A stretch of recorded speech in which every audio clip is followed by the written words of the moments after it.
On va pouvoir commencer, merci beaucoup. On a 1 minute de retard, ça va. Du coup, je vais faire une petite rapide présentation de ce soir et de ce qui va se passer aussi dans les prochaines semaines. Déjà, je tiens à remercier Vincent et Jean de Small et Orbital View.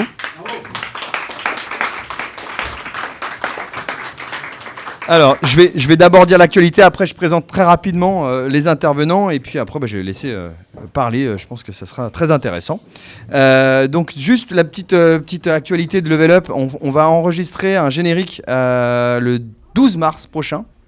Donc c'est dans 2-3 semaines je crois. Ça sera à la Cinémathèque avec Audrey Ferreira qui est VFX Sub de Mufasa et Alexandre Poncet, réalisateur des documentaires Le Complexe de Frankenstein sur Phil Tippett, Mad Dreams et etc. Vous verrez, ça va être super intéressant comme podcast. Puis le 18 mars, donc le prochain Level Up, ça sera toujours ici avec Antoine Goncalves qui est un lead enviro sur Nouvelle Vague qui viendra nous parler du travail d'environnement qu'il a fait sur le film, qui a été nominé au César pour les meilleurs effets visuels cette année. Donc voilà, on aura un super intervenant. Et du coup, ce soir, c'est sur la réalité virtuelle et en fait, j'allais dire une étude de cas, mais c'est un peu, vous allez voir, c'est sur différentes facettes et c'est XR, VR et un peu de tout. Mais je laisserai les intervenants en parler bien mieux que moi. Donc on a Jean Delac de Small Creative, qui est le cofondateur.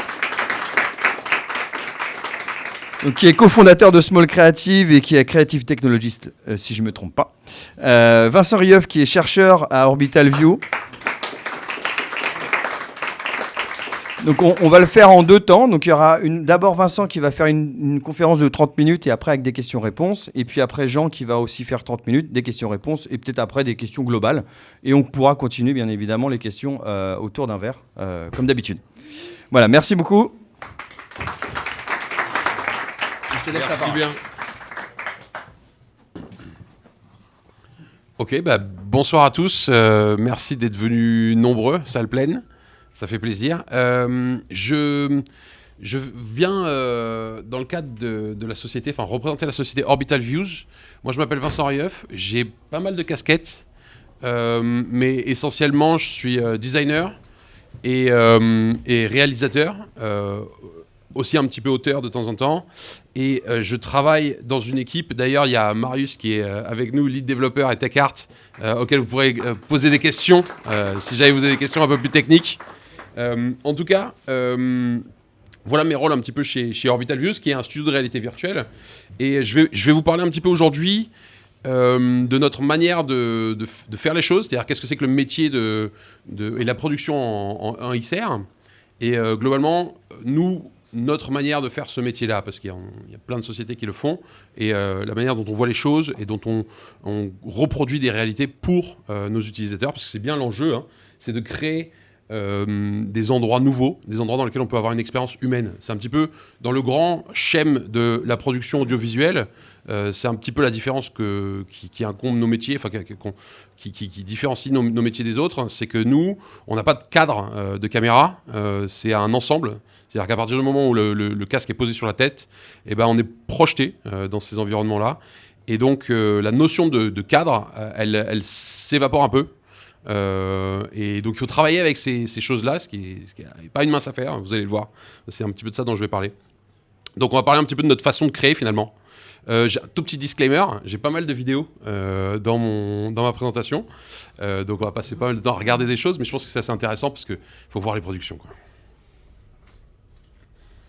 Donc Orbital Views, c'est une petite équipe d'artistes, de concepteurs, de techniciens qui respirent au rythme des projets. C'est-à-dire qu'on va être 5, puis après on va être 40, et ça avec la production.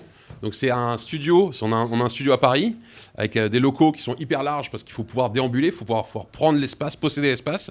Et en fait, ces studios ils vont se remplir et se vider au rythme des productions. Donc ouais, je dis de 5 à 40 personnes. On est vraiment spécialisé, même si c'est pas que ce qu'on fait, sur la thématique du spatial. L'espace, ça nous intrigue beaucoup. Il y a plein de choses à faire autour de ce thème-là. C'est un thème qui est assez universel, on en parlera un petit peu plus. Et globalement, on est un studio un peu hybride où on va travailler entre art, science et industrie. On oscille entre ces domaines-là. On croit beaucoup à cette hybridation. On croit que ça produit des choses qui sont sensibles, intelligentes et utiles. On a une petite spécificité, c'est-à-dire que y a une ligne qui est légèrement différente chez nous, c'est que, j'en parlais tout à l'heure, mais c'est qu'on a tendance à casser les formats. C'est-à-dire que ce que vous avez sous le nez, je vous le présenterai un peu plus en détail, mais c'est une installation de réalité virtuelle que des gens peuvent utiliser vraiment dans des musées et qui est une pure production de chez nous et qui fait appel à des compétences qui ne sont pas des compétences traditionnelles. J'enchaîne, vous allez voir ce dont je veux dire. Est-ce que ça parle à quelqu'un, cet avion ? Ouais. Ceux qui ne connaissent pas, ça c'est l'A310 0G de Novespace, qui est une société qui travaille avec le CNES, en parallèle du CNES. Et dans cet avion, en fait, cet avion, il fait de la voltige. C'est un gros porteur qui fait de la voltige. Il fait des grosses paraboles.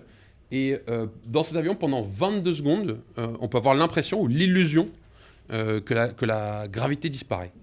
Donc très vite, c'est un peu Wingardium Leviosa. Tout le monde à l'intérieur a ce super pouvoir qui est de voler et de porter des choses lourdes. Donc, ce qui est complètement dingue. Hein. Et là-dedans se passent plusieurs choses. Du tourisme. Il y a des gens qui viennent essayer pour s'amuser. De la science. Il y a des gens qui viennent comprendre ce qui se passe quand il n'y a plus de gravité. Et de l'entraînement. Donc les militaires, les astronautes vont là-dedans pour comprendre comment réagir dans ces zones-là. Et nous aussi, on y va, parce qu'on a eu la chance de faire plusieurs missions à bord de cet avion pour développer tout un tas de choses, mais notamment une chose très spécifique qui était d'essayer de faire monter et fonctionner des casques haute fidélité qui permettent vraiment de transporter les gens dans des univers virtuels afin de faire tomber les murs de l'avion. Ça, c'est l'intérieur de l'avion, je ne sais pas si vous avez compris, l'intérieur de la 310, afin de faire tomber l'intérieur des murs de l'avion et de les remplacer par autre chose. Donc, autre chose, je vais vous montrer une petite vidéo qui illustre le propos. Si j'y arrive. Oui, j'y arrive. Donc, en fonction de la taille ou de la configuration de la parabole, à l'intérieur de l'avion, vous pouvez ressentir différents types de gravité simulée. Vous pouvez être sur la Lune, 1/6 de gravité. C'est Jean-François Clairvoy, c'est une personne à qui on travaille souvent, qui est un astronaute qui a réparé Hubble. Donc lui, il a piloté une navette spatiale et il a réparé Hubble. Et on a la chance... Mars, hein, donc gravité un peu plus forte. Et un petit peu l'Eldorado de l'expérience immersive, que vous allez voir juste là.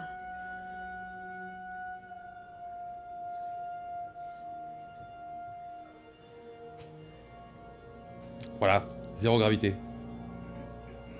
Donc là, lui, il est à 300 km de la surface de la Terre en orbite, à quelques centaines de mètres de la station ISS, dans l'espace, sans scaphandre, sans rien.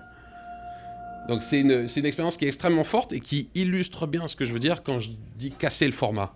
C'est-à-dire qu'on est dans une industrie qui est relativement jeune, où les choses sont encore en train de se tâter. On ne sait pas combien de temps les gens peuvent rester confortablement en réalité virtuelle. Il y a plein de formats qui apparaissent, c'est 45 minutes, c'est 30 minutes, c'est 10 minutes, c'est 5 minutes. On ne sait pas exactement ce qu'il faut faire encore pour le mass market, pour que ça plaise à tout le monde, au plus grand nombre, et qu'il y ait un max de billets vendus. Donc on est en train encore de réfléchir à ce qu'il faut faire. Et nous, ces réflexions, on les prend vraiment au sens premier, c'est-à-dire on va chercher vraiment, on ratisse hyper large pour aller chercher qu'est-ce qu'on peut faire de plus fou, de plus intéressant et de plus intelligent avec ces installations, enfin ces systèmes-là, ce format en fait. Est-ce qu'il veut revenir ? Non, il ne veut pas revenir. Voilà. Globalement, on fonctionne comme ça. On a deux branches à Orbital Views. On a une branche édition, où on produit notre propre contenu et on le met sur le marché, on le distribue. Et on a une branche service, c'est quand des gens viennent nous chercher et pour nous demander nos compétences, pour nous faire travailler avec les compétences qu'on a. On répond à la demande, quoi. Et ça nous emmène dans des mondes qui sont très très différents, très très différents. Ça peut partir de l'industrie du luxe, ça peut passer par les musées, Ça peut passer par la défense, ça peut passer par des industries un peu plus lourdes ou des industries thermo. Culture, technique, art, science. On mélange ces choses-là et on les mélange bien volontiers parce qu'on sait que ça produit des choses intéressantes, ces hybridations. Voilà par exemple, ça c'est toute une expérience sur la simulation de tous les vols pas grand public, pardon, les vols non professionnels, touristiques, qui peuvent être utilisés aujourd'hui. Donc vous avez Blue Origin là-bas, vous avez Virgin Galactic là-bas. Et on est venu nous chercher pour reproduire à l'échelle 1 tous ces vols-là, pour entraîner des gens qui ne sont pas des astronautes et les rendre aptes ou leur permettre de comprendre ce que c'est que de voler dans le vaisseau dans lequel il va voler. Et donc ça, c'est un cas très très service, quoi. C'est quelqu'un qui vient nous demander, voilà, j'ai une personne lambda qui fait ses courses. Ils font pas leurs courses, elles sont beaucoup plus riches que ça. Mais j'ai une personne lambda qui va acheter un billet. Comment est-ce que je l'acclimate à ce genre d'expérience? Et à l'opposé, on a des expériences qui sont distribuées sur les marchés traditionnels de réalité virtuelle que vous pouvez aller acheter sur, en l'occurrence, HTC, Steam. Donc sur toutes ces choses-là, des choses qui sont distribuées traditionnellement comme du contenu jeu vidéo, quoi. On a eu la chance d'avoir quelques prix d'ailleurs sur ce produit-là. Donc Overview, ça c'est un documentaire hyper BBC-esque, si je puis dire, très calme, très dans la narration, autour du spatial. J'avance. Ce dont je viens vous parler aujourd'hui, c'est un petit peu la philosophie ou le chemin vers lequel on embarque. Comme je vous l'ai dit, c'est un chemin qui est relativement neuf. Il n'y a pas beaucoup de gens sur ce chemin-là. Donc tout le monde débroussaille un petit peu, tout le monde essaye de pousser dans des directions un peu différentes. Et notre manière de travailler, essentiellement la mission qu'on s'est donnée, c'est d'essayer de trouver la beauté dans le monde qui nous entoure et de la magnifier par les supports qui nous sont donnés. C'est-à-dire de la transmettre et de la magnifier pour créer un petit peu des étincelles de passion. Donc on est très très fort dans un monde, on va dire, culturel, éducatif, et en même temps, on doit coupler le sensationnel. C'est un peu le sujet de ma présentation. En tout cas, faut penser le médium comme quelque chose de pas uniquement visuel, mais de quelque chose comme expérientiel, quoi, multisensoriel, hyper holistique, ce média-là. Et nous, en plus de ça, on s'est un peu rajouté une difficulté supplémentaire qui est celle de traiter du spatial. Le spatial, c'est hyper intéressant parce que c'est universel, c'est-à-dire que tout le monde connaît et tout le monde s'est déjà posé la question de qu'est-ce qu'il y a au-delà ou qu'est-ce qu'il y a là-haut. Donc ça, c'est quelque chose qui est hyper profond, hyper attaché à qui on est, mais c'est quelque chose qui est multiplié, enfin qu'on retrouve partout dans toutes les cultures à travers le monde. Donc hyper avantageux pour nous, c'est que quand on parle, il y a plein de gens qui nous écoutent et qui savent de quoi on parle. En revanche, c'est je vais pas y arriver. C'est hyper grand et personne n'y est déjà allé. Donc on n'a pas de repères, on n'a pas de références, on n'a pas tous ces éléments-là. Quand on parle de centaines de milliers d'années-lumière, c'est hyper difficile à capter et à ingérer, à transformer. Donc on s'est installé en fait un peu dans un endroit où on parle à tout le monde, mais on ne sait pas comment parler. Donc on est beaucoup en train de travailler sur ça. En fait, notre travail, c'est essentiellement ça. C'est savoir comment parler d'un sujet dans lequel il n'y a pas beaucoup de formes ou de prérequis, quoi.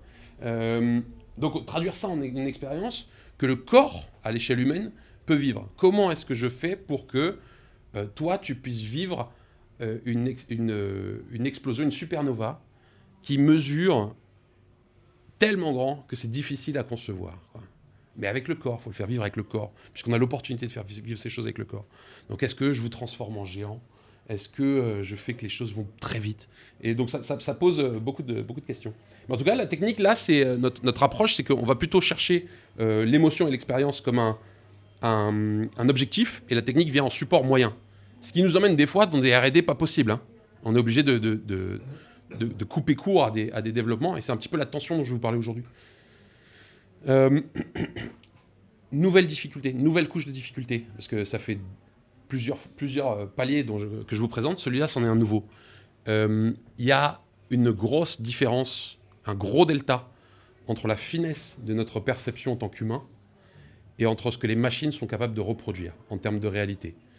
Il y a des papiers qui parlent de 1000 Hz. On parle souvent de 24 images par seconde. Il y a des papiers scientifiques qui parlent de détection consciente à 1000 Hz, donc 1000 fois par seconde, à des images qui bougent 1000 fois par seconde.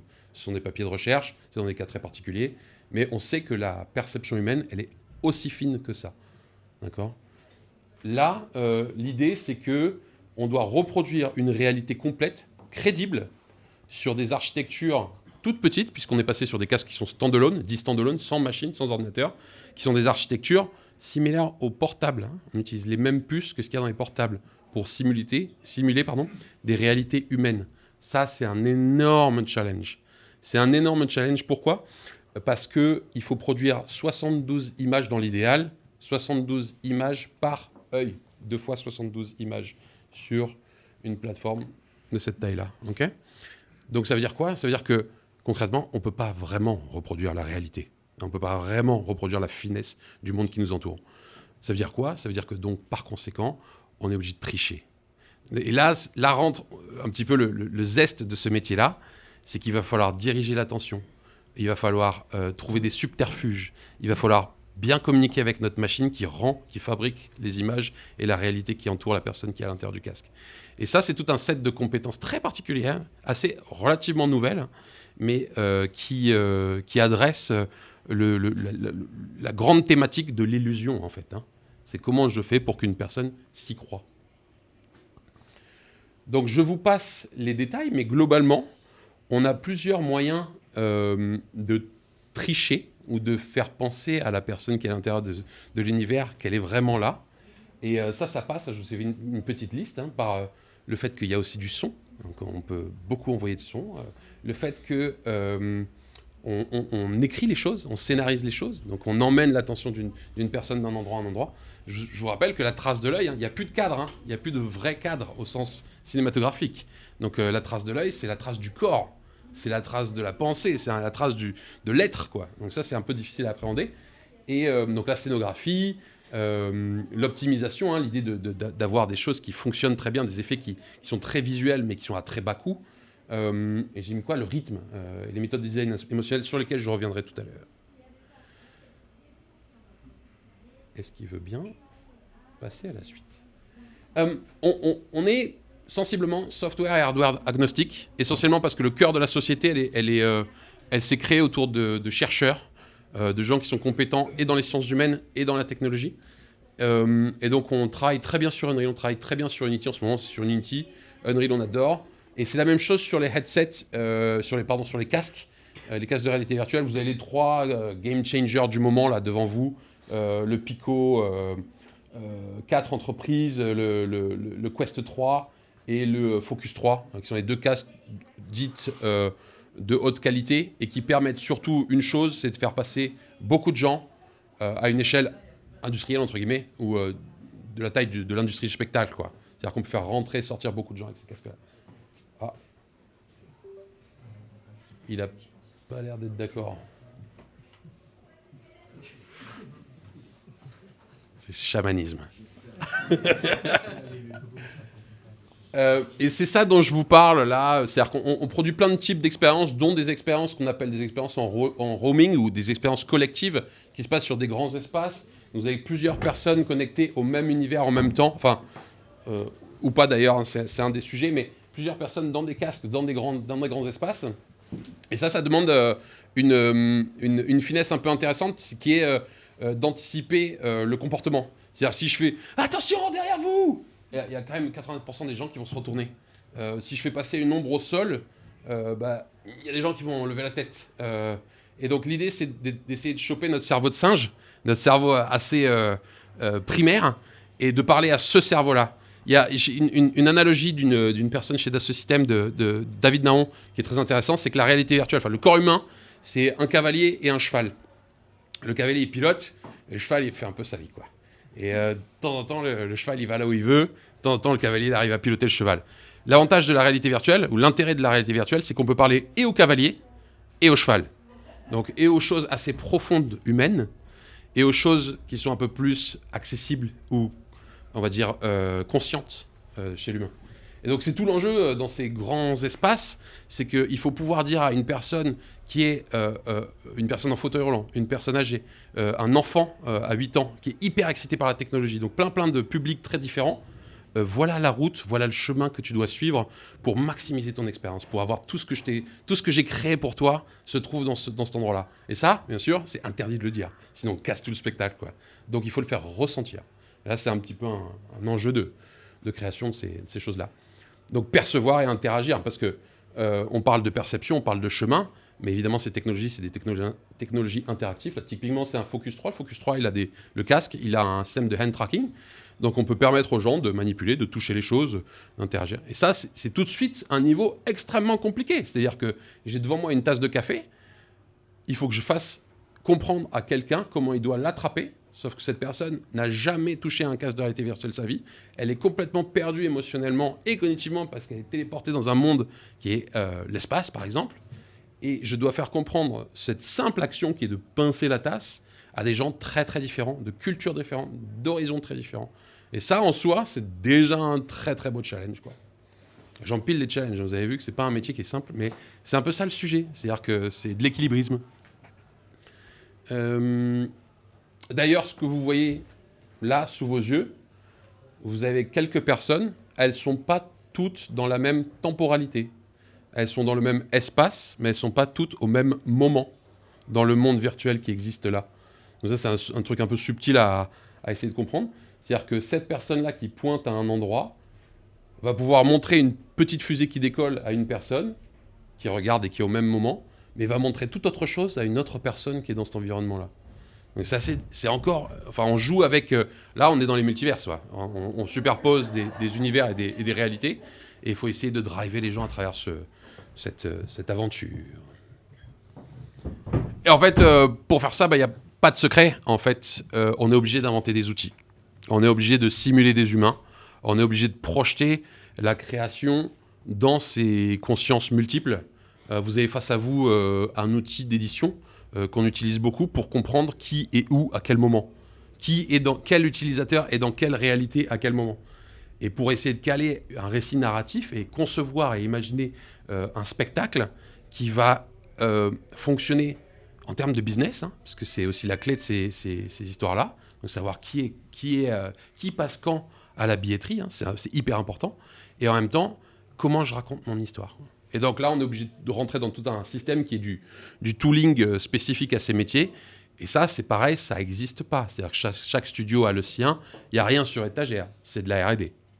Donc on va dire, c'est du DevOps, quoi, hein, d'une certaine manière. C'est des outils qu'on crée pour nous-mêmes, pour mieux créer.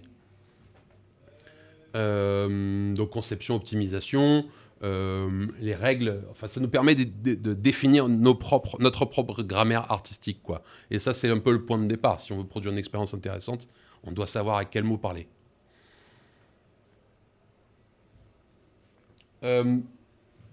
D'autres tools dont je vais parler un petit peu rapidement ici, mais il y a aussi un enjeu qui est derrière ça, c'est que si on veut diffuser ça, on a deux choix. Soit on le fait dans des salles fixes, et donc ça reste à la programmation comme au cinéma.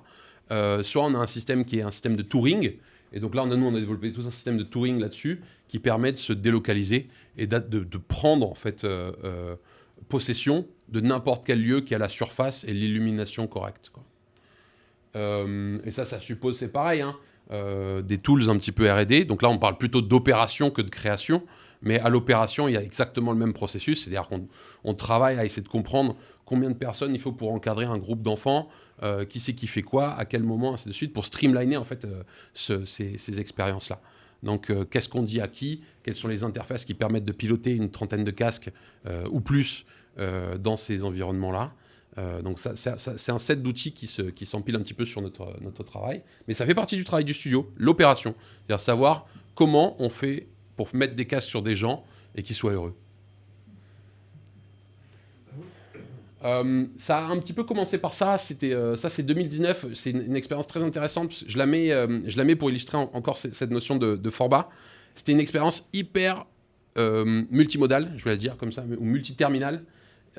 C'était une expérience où il y avait 4 personnes qui partaient sur la Lune pour faire une mission scientifique. C'est-à-dire qu'ils devaient récupérer tout un tas de trucs, prendre en photo plein de choses. C'était vraiment un petit peu un escape game, sauf que très très ancré dans la réalité des missions Apollo. Alors, hyper simplifié, bien sûr, mais ancré dans la réalité. Et dans cette expérience-là, c'était les premières expériences qu'on faisait en free roaming. Il y avait un des objets tangibles, c'est-à-dire on était capable de prendre les drapeaux, de les planter, de prendre du plutonium, de le sortir du vaisseau pour chauffer les combinaisons et donner de l'électricité à tout le monde. Et en même temps, donc objet tangible, il y avait des appareils photo pour filmer. En même temps, il y avait des acteurs en live action. Donc là, c'est moi qui faisais c'était mon round, c'était à moi d'animer. Donc il y avait des acteurs, il y avait Mission Control en fait qui vous parlait, et c'était une vraie personne qui réagissait live à vos aventures. On avait, ça c'était hyper chouette. On avait donné à la file d'attente la possibilité de piloter un petit drone qui est ici, qui faisait partie de la mission. Donc il y avait un objectif, quand c'était ton tour à la file d'attente, il y avait un objectif qui était d'emmener un sample de rocher d'un point A à un point B.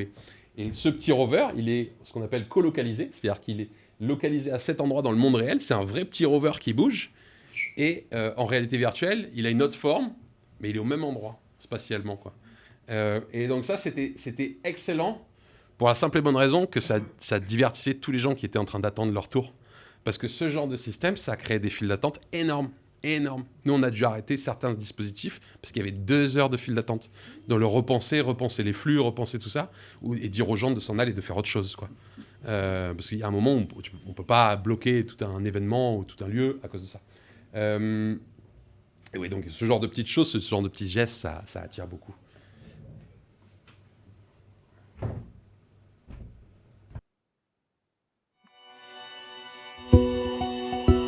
Là, je vous montre un trailer, c'est un jeu sur lequel on est en train de travailler, qui justement traite des missions Apollo.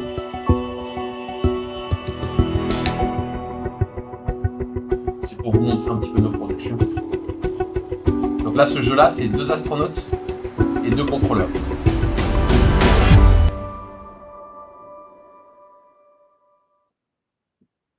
Donc voilà un petit peu l'ambiance. Hein. Ça, c'est des screenshots. Hein. Tout ce que vous avez, c'est ce qu'on voit à l'intérieur des casques, hein, texto.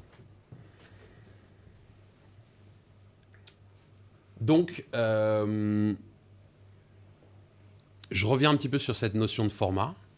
La question, vous l'avez compris, c'est comment est-ce que je fais pour transformer quelqu'un en astronaute en 5 minutes, qui puisse savoir ce qu'il a à faire dans cet environnement.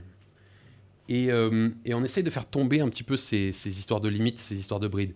Et ça nous amène à faire des métiers qui sont très différents. Ça m'amène, moi, à faire de la mécanique. Ça m'amène à aller voir des normes mécaniques sur des normes manèges, qui sont les mêmes normes qu'on utilise dans les roller coasters, pour aller publier ces choses-là et être en mesure de mettre des humains dans des machines qui sont potentiellement dangereuses parce qu'elles ont de l'automatisation. C'est-à-dire qu'elles sont capables de soulever une personne de 300 kg. Donc à cet endroit-là, il faut être sûr d'avoir bien fait toutes les automatisations comme il faut, les faire certifier, ainsi de suite. Donc c'est vraiment des enjeux assez importants. Ça donne un petit peu ce simulateur-là, en l'occurrence. Je vais vous montrer la vidéo, ça va vous parler tout de suite. Ça, c'est la toute première version qui était extrêmement analogique. Depuis, on a beaucoup travaillé pour que c'est une version automatique. Mais l'enjeu, là, c'était de faire ressentir la gravité sur Terre. La gravité réduite lunaire sur Terre. Donc avec un système intelligent actif, on va dire, je permettais à des personnes de faire quelques bonds sur la Lune. Pour raconter la mission, là, l'idée, c'est d'être journaliste lunaire. C'est-à-dire que vous êtes la personne qui prend les photos sur la Lune pendant que la mission se déroule autour de vous.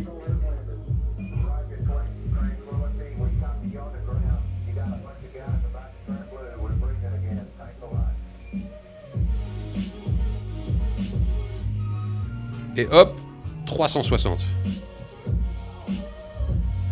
Bon, évidemment, c'est ce que je vous disais tout à l'heure. Si vous voyez ça, enfin, un de mon travail en tant que designer, c'est de faire que si vous voyez ça quelque part, vous avez absolument envie de le faire tout de suite. C'est ça mon job, hein, c'est de créer quelque chose d'extrêmement désirable, quoi. Et bon, vous voyez que ça donne... Qui a envie de le faire, là ? Okay. J'ai bien fait mon boulot. Voilà, donc ça marche très bien. Ça crée un désir, quoi. Ça crée un désir. Et plus que ça, alors je vous en parle un tout petit peu plus, mais ça a fait quelque chose d'assez incroyable auquel on ne s'attendait pas. C'est-à-dire que les personnes ne restent que 5 minutes là-dedans. Hein. C'est hyper rapide. Et quand elles sont restées 5 minutes, le moment où je débranche le harnais et que la gravité revient, bam, tout le monde qui tombe comme ça, qui fait un « Oh, c'est ça la réalité ». Donc 5 minutes, hein. Il faut 5 minutes pour que le corps se détende de la gravité, oublie la gravité, quoi. C'est pas beaucoup, hein. C'est-à-dire qu'on a un cerveau qui se reconstruit tout le temps. Et ça, c'est passionnant. Enfin, c'est mon métier, quoi. Est-ce que je peux passer à la suite ? Peut-être que oui.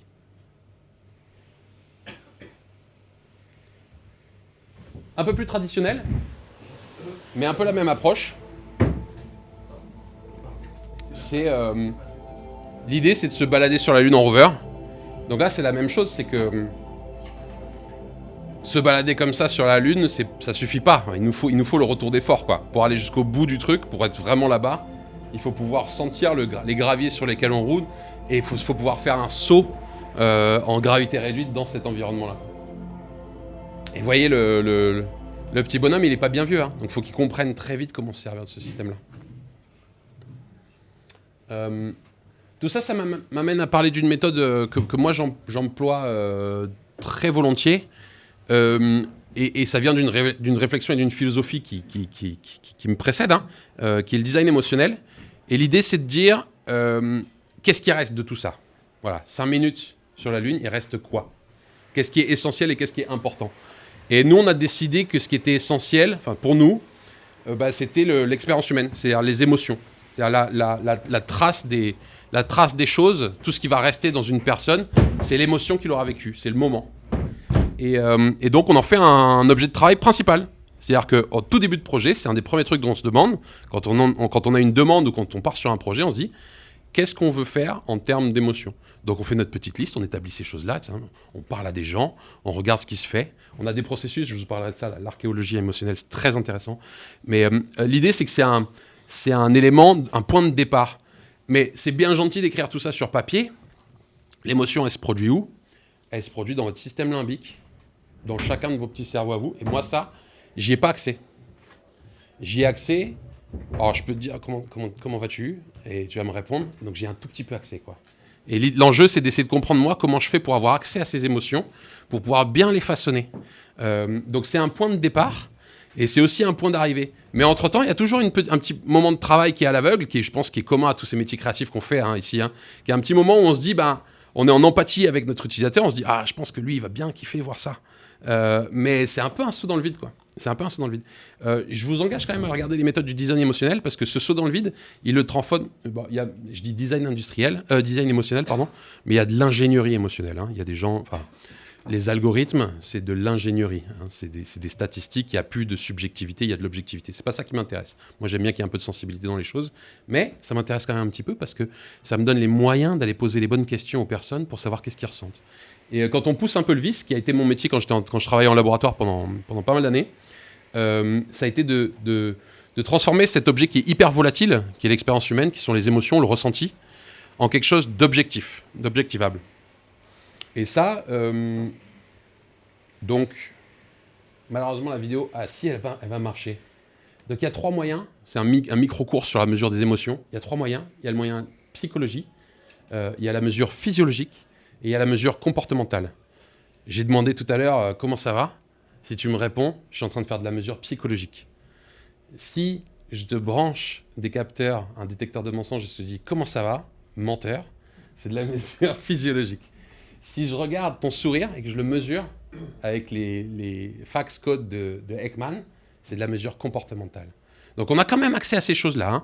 Donc nous, on l'a accès de base. Un humain, ça naît, un humain normalement constitué, parce que tout le monde n'a pas, ça naît et ça débarque avec ces systèmes-là. Ces systèmes qui savent mesurer les choses, vivre en communauté, psychologie sociale. Donc on a tous nos petits détecteurs à émotions.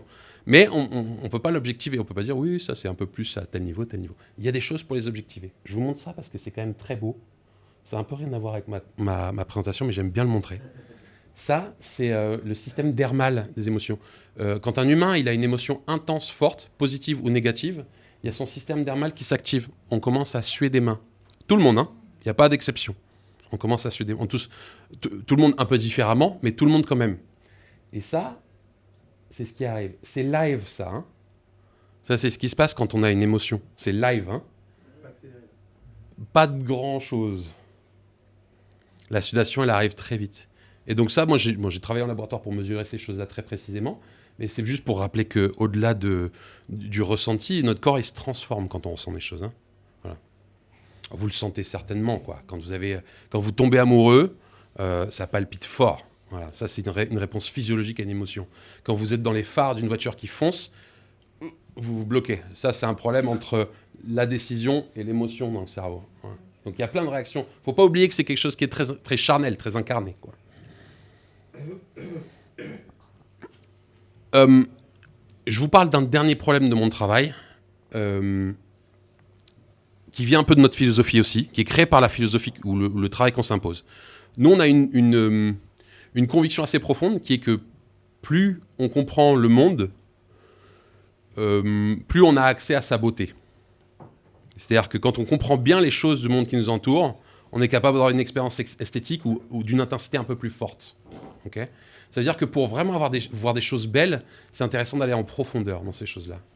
Malheureusement, qui dit profondeur dit temps, dit chronomètre. Et comme vous le savez, tous les gens qui ont travaillé sur des productions le savent, le temps, c'est notre ennemi un petit peu. Faut couper, quoi. Faut couper, on est tout le temps en train de couper, on est tout le temps en train de le dire. Donc ça, c'est une nouvelle tension, une tension supplémentaire entre l'intensité de la beauté que je veux montrer et le temps dont je dispose. Et celle-là, je crois que c'est la plus douloureuse, chez moi. Okay, donc il y a un espèce d'équilibre fragile entre la compréhension et le spectacle. Et par ça, je vais vous expliquer, je vais l'illustrer. C'est pas le même mood que de se dire, tiens, ça, je l'avais jamais vu comme ça. Donc vous voyez, c'est une expérience de découverte, c'est ce que je suis en train de faire. C'est pas la même chose que de dire, waouh, c'est tellement beau que ça m'envahit, quoi. Okay, vous voyez ces deux émotions qui sont très très différentes. Donc mon travail, en partie, c'est de trouver le moyen de faire basculer un humain de l'un à l'autre dans un temps très court, sans casser l'expérience. C'est-à-dire, si c'est trop fort et trop brutal, ça ne marchera pas. Et en même temps, j'ai un chrono pour faire ça, hein, faut que ça tourne, quoi. Donc ça, c'est le truc pour moi qui est le plus difficile, parce qu'il est très difficile à formaliser, évidemment, vous avez compris l'enjeu. Donc comment est-ce que je fais de la science un spectacle, en fait, hein, au final, hein. C'est ça l'enjeu. Si je ne comprends pas la science, il n'y a pas de spectacle. Si je comprends un petit peu la science, il y a un début de spectacle. Si je fais trop tout exploser, il n'y a plus de science. On travaille, on a... je vais vous montrer un rapide trailer, qui n'est pas vraiment un trailer, qui est un pré-trailer, mais sur lequel on a travaillé pour vous raconter un petit peu ce sur quoi on est en train de travailler maintenant. On a fini l'épisode 1 de Voyage, qui est une aventure spatiale, qui est exactement ce dont je vous parlais. C'est-à-dire un bel équilibre entre la découverte et le spectacle. Donc on emmène les gens sur un pas de tir, dans une aventure un peu folle, avec l'étoile de la connaissance, qui vous emmène, qui a besoin d'aide, qui a besoin de votre aide, et qui finit par vous emmener très très loin aux confins du cosmos.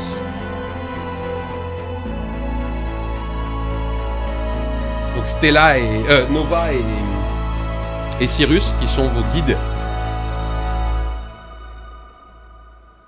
Voilà, et en ce moment, on est en train de travailler à produire le numéro 2, deuxième épisode de cette aventure qui se passera, entre autres, autour d'une belle étoile. Donc, production à venir. Et je vous parlais de ça parce que je vous ai beaucoup montré des choses de l'ère d'Apollo, de cette époque-là. Et en fait, je ne sais pas si vous êtes au courant, mais on renvoie des humains à l'échelle de l'humanité, c'est les Américains, hein, et probablement les Chinois bientôt. Mais on renvoie des humains vers la Lune, hein, bientôt. Hein. Et cette mission, elle s'appelle Artemis. Et donc, nous, on a bien l'intention de commencer à travailler sur ces domaines-là. On a beaucoup fait d'Apollo et maintenant, bientôt, Artemis, la prochaine vague, à travers laquelle je pense qu'on va faire émerger des...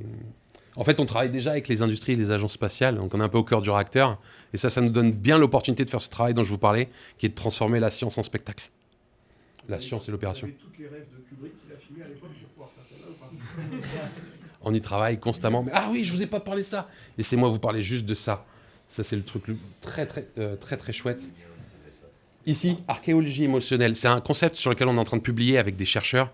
L'enjeu, c'est de faire ressentir les émotions d'une personne qui va sur la Lune.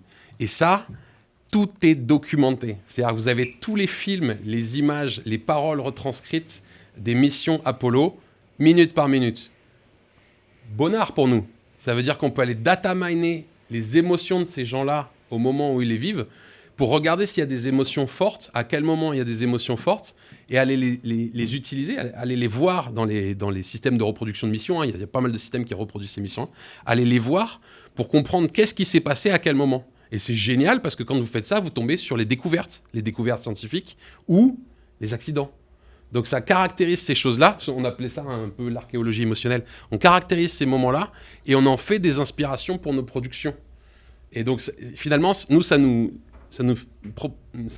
permet d'avoir une garantie supplémentaire sur bien produire l'émotion qu'on a imaginée. Parce qu'on sait qu'il y a une personne qui l'a vécu real-time dans un environnement 3D réel, avec des vrais enjeux, quoi. Donc c'est des concepts assez intéressants. Quand c'est documenté, il faut aller chercher, quoi. C'est des histoires de ref, hein. J'insiste sur la notion de ref, là, à cet endroit-là. C'est intéressant. De ref émotionnel, en l'occurrence. Donc je vous ai parlé de plein de choses. Je veux conclure ma présentation sur ce point-là. C'est que on est des artisans et on est des industriels.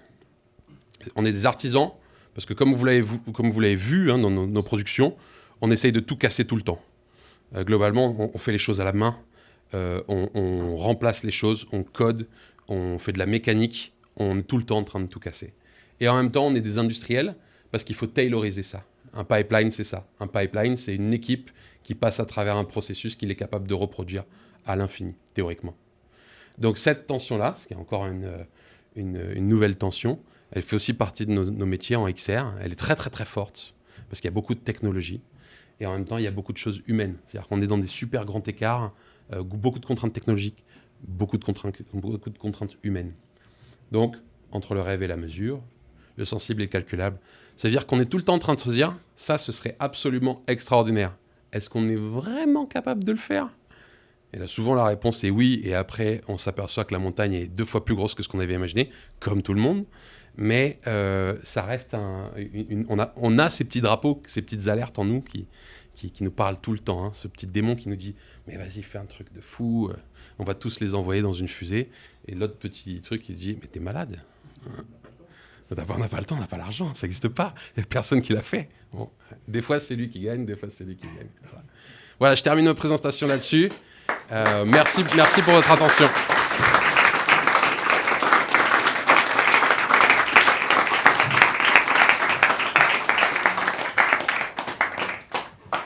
Je suis dans les chronos.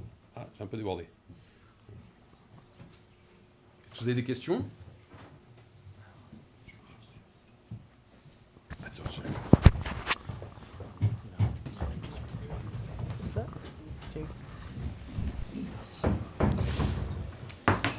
Oui. Ah. Oula. Kevin ? On l'entend ? Ouais, ok. Déjà, merci pour la presse. Vraiment. Avec plaisir. Je voulais savoir, ça aborde un point un peu plus tech, mais comment on gère la notion de motion sickness justement quand on produit des notions d'apesanteur et de perte totale de repères dans une expérience VR ? Il y a plein de réponses. Il y a plein de réponses. Il y a la règle de base. La règle de base, c'est pas créer la situation pour générer de la motion sickness. Et nous, 95% du temps, on est dans cette zone-là. Des fois, on déroge à la règle et on utilise des subterfuges. Et là, la liste des subterfuges, elle est longue. C'est-à-dire que tu peux réduire le champ de vision.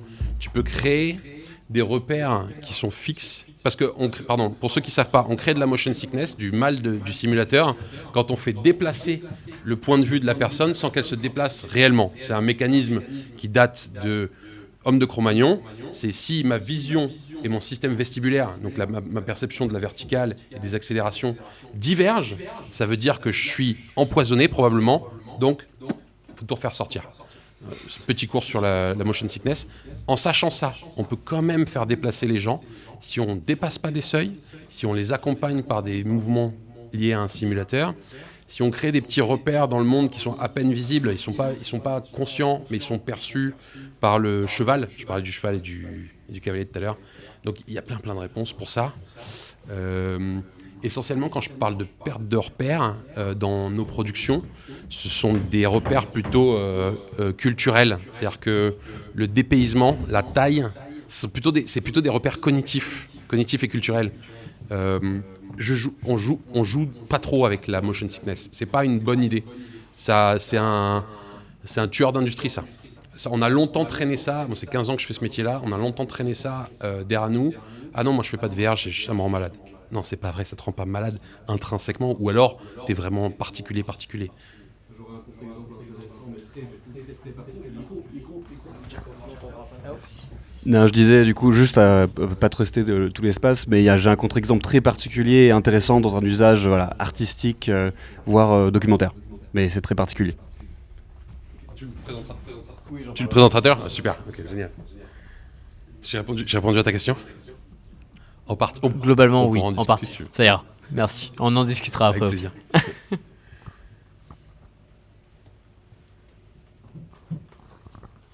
J'ai une petite question de noob, parce qu'évidemment je ne connais rien à tout ça, mais est-ce que du coup tu te fermes pas une porte au point de vue de l'olfactif qui peut t'amener du coup dans certaines situations à du coup emmener la personne avec l'olfactif sur des... Alors, l'olfactif, c'est un sens. Enfin, les chimiques odorants, ces stimulations, c'est un sens très très intéressant parce que on sait qu'il existe un lien très très fort entre la mémoire et l'odeur. Madeleine de Proust. Le goût, l'odeur, c'est sensiblement la même chose, hein, mécaniquement, enfin sensoriellement dans nos corps.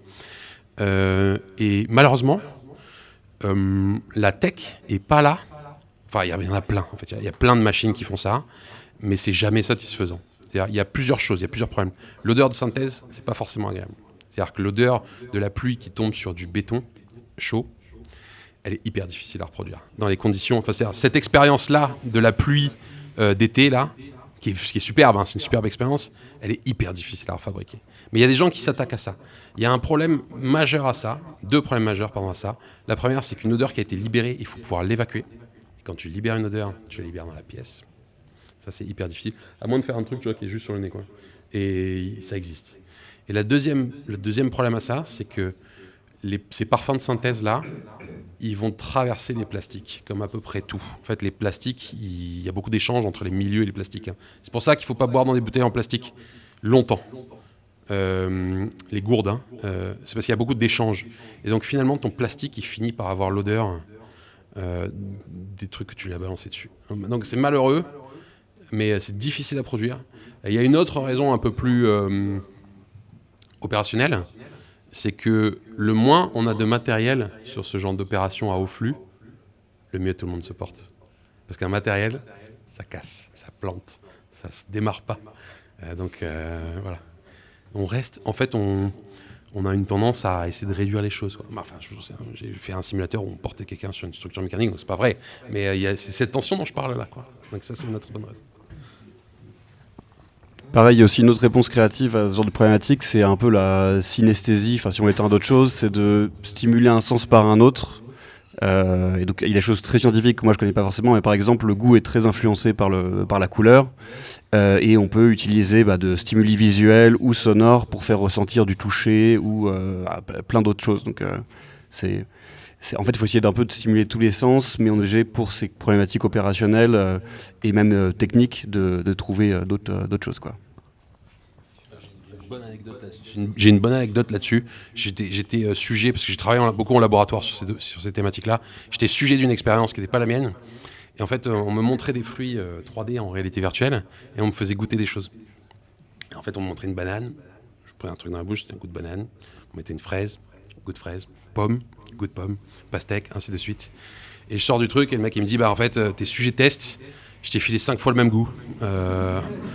Donc donc ça, c'est un des trucs qui me passionne le plus, c'est-à-dire qu'on a une boîte noire, tous les gens qui ont pris des drogues très très fortes le savent, on a une boîte noire qui marche toujours de la même manière. Là-haut, ça marche toujours de la même manière, tous les jours. Ça se lève le matin, ça marche toujours de la même manière. Vous pouvez le voir quand vous êtes un peu fatigué, les déjà-vus, les illusions où vous regardez par terre dans les escalators. Vous voyez ces trucs-là, là ? Ça, c'est bug dans la Matrix, là, c'est le cerveau qui marche pas comme d'habitude, ces petits glitches. Cette idée que le cerveau marche toujours de la même manière, la raison pour laquelle ça fonctionne très très bien, c'est qu'on est constamment dans une illusion. C'est-à-dire il y a un mensonge constant. La couleur, je vous le rappelle, la couleur, vous ne la voyez que devant. Tout ce qui est à droite et à gauche dans le champ visuel, c'est en noir et blanc et c'est en basse définition. On ne voit pas beaucoup de choses à droite et à gauche. Et ça, des trucs comme ça, donc il y en a plein, il y en a vraiment, il y a des centaines de systèmes comme ça. Nos yeux, je vais dire un truc chelou, mais nos yeux, ils vibrent très très vite. Je ne sais pas si vous le saviez, mais voilà. mon image à moi que je perçois, elle vibre pas. Mais pourtant, mes yeux, ils vibrent très très vite, quoi. Donc on est bardé de systèmes qui communiquent et qui font ce qu'on appelle en robotique de la sensor fusion. C'est-à-dire qu'il y a plein de capteurs et qu'à un moment, il faut que tout ce capteur il converge vers une idée qui est quelle est la gueule de l'environnement qui est autour de moi, quoi. Et donc ça, il y a plein de choses qui sont incohérentes, qui ne marchent pas, quoi. Et les illusions d'optique, par exemple, sont des problèmes comme ça qui se situent à cet endroit-là.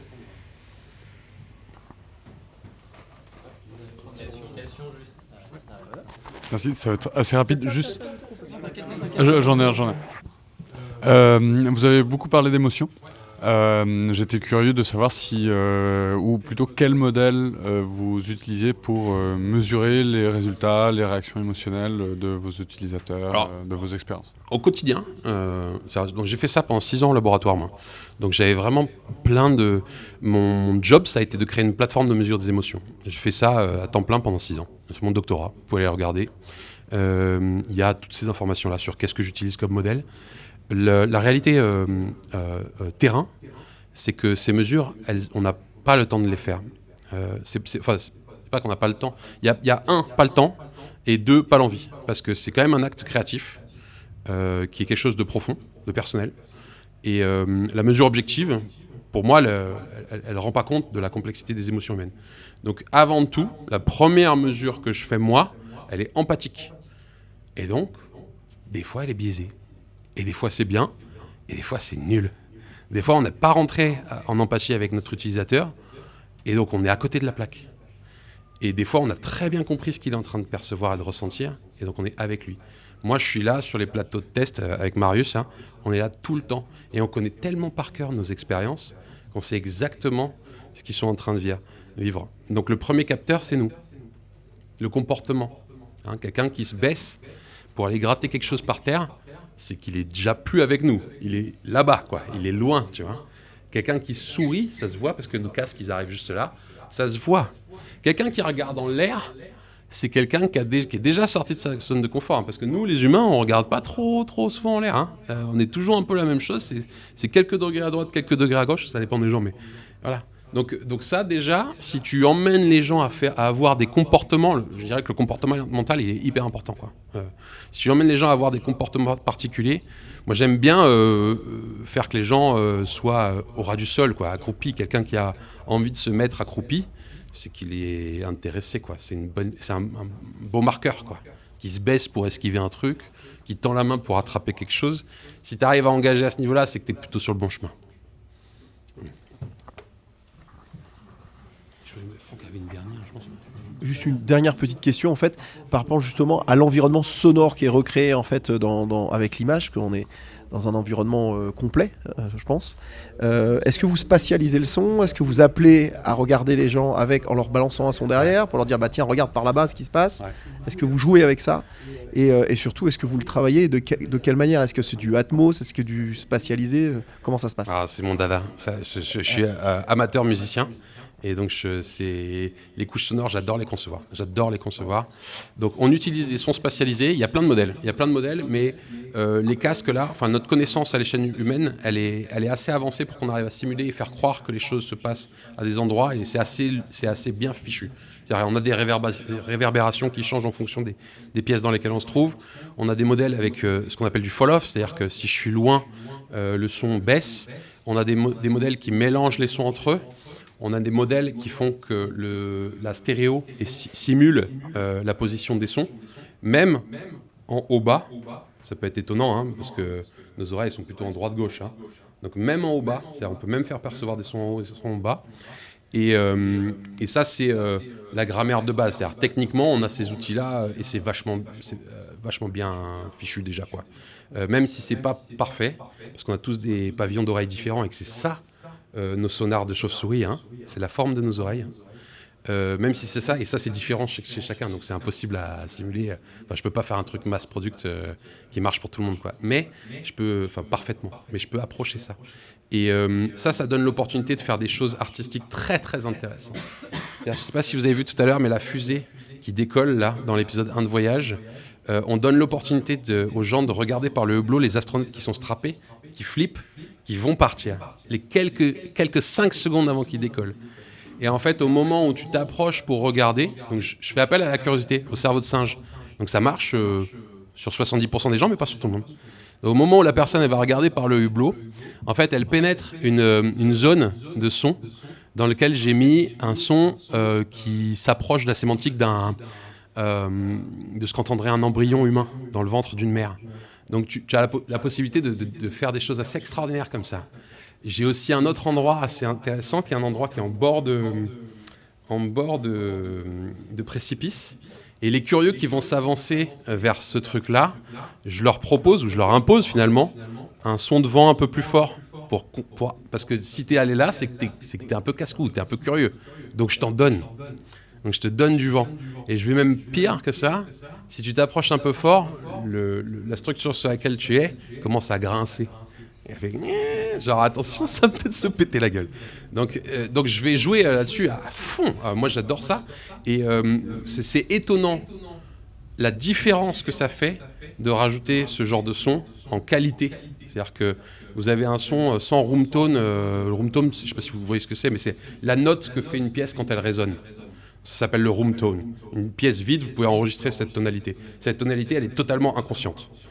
Vous prenez un monde sans room tone, un monde avec room tone, vous avez vraiment l'impression d'y être avec le room tone. Ça change tout. Le petit chien qui aboie super super loin, dont on n'a même pas conscience. Là, nous, on entend quoi? On entend les gens qui parlent en haut. On n'en est pas vraiment conscient, mais ils sont là. Ils font partie du monde. Eux, si vous les mettez dans votre environnement virtuel, tout de suite, c'est crédible. Ouais, je conclue là-dessus. Merci, Kevin.